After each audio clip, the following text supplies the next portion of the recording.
एक गांव में रीमा नाम की एक लड़की रहती थी।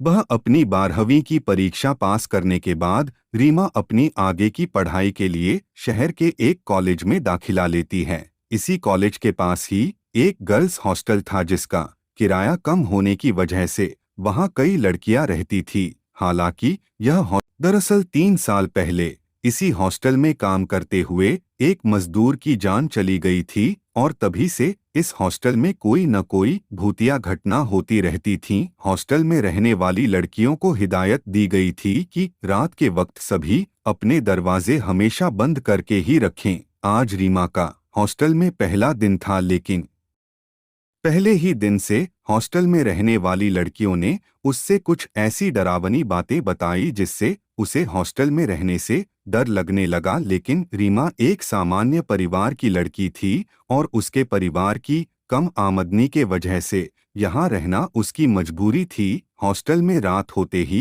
कुत्तों के रोने की आवाजें सुनाई देने लगती है, जिससे लड़कियों को घबराहट हो रही थी।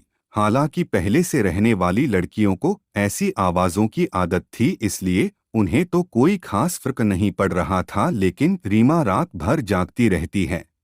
अगली सुबह रीमा अपने कमरे से बाहर निकलती है। उसे उसके कमरे के बाहर एक डरावनी गुड़िया रखी हुई दिखाई देती है। गुड़िया का खौफनाक चेहरा देखते ही रीमा चिल्लाने लगती है।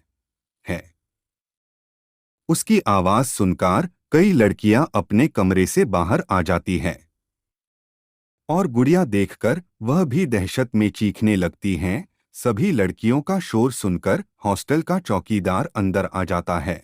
लड़कियां उससे पूछती हैं कि यह गुड़िया यहाँ किसने रखी। हॉस्टल का चौकीदार कहता है, मुझे पता नहीं, मैं तो रात भर अपनी ड्यूटी में था, मेरे सामने तो हॉस्टल के अंदर कोई भी नहीं आया। चौकीदार गुड़िया को उठाकर बाहर कचरे में फेंक देता है।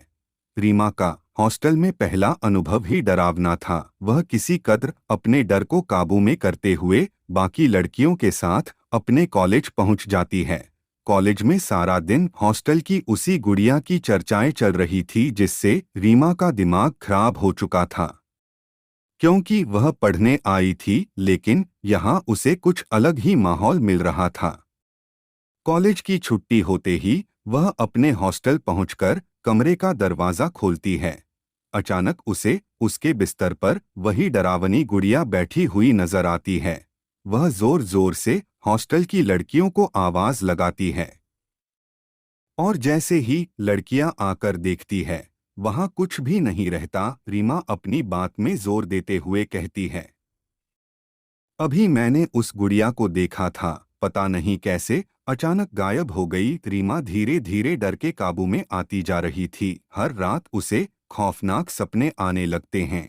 एक दिन रीमा सुबह सुबह अपने हॉस्टल से टहलने निकलती है। उसे हॉस्टल का चौकीदार किसी व्यक्ति से बात करते हुए दिखाई देता है, लेकिन जैसे ही उसकी नज़र रीमा पर पड़ती है वह व्यक्ति वहां से भाग जाता है।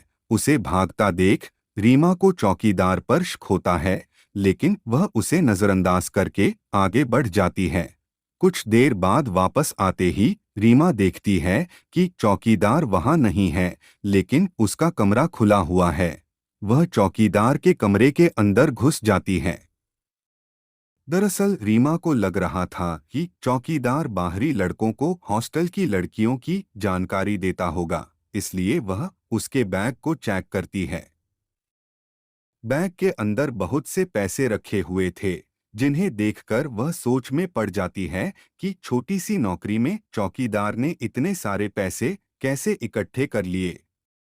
अचानक चौकीदार का मोबाइल फोन बजने लगता है और वह अगले ही पल अपने कमरे में आ जाता है।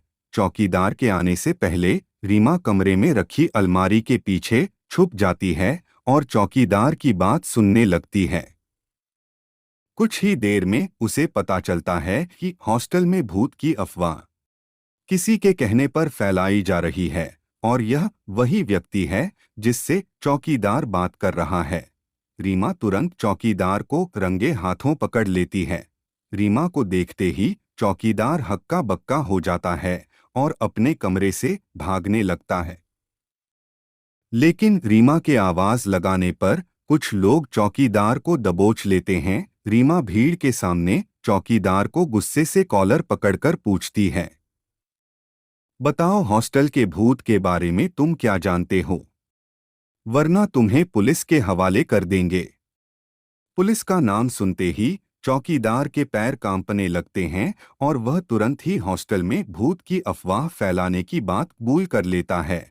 चौकीदार बताता है कि यह हॉस्टल एक व्यापारी खरीदना चाहता है, जिसके लिए उस व्यापारी ने 3 साल पहले हॉस्टल के अंदर मजदूर के साथ हुए हादसे का जमकर फायदा उठाया और तभी से वह चौकीदार को पैसे देकर आए दिन कोई न कोई डरावनी हरकतें करवाता आ रहा है, जिससे इस हॉस्टल का नाम बदनाम हो जाए और हॉस्टल का मालिक मजबूरी में इसे कम से कम कीमत में बेच दें। चौकीदार का जुर्म बोलते ही वहां मौजूद लोग तुरंत पुलिस को बुला देते हैं।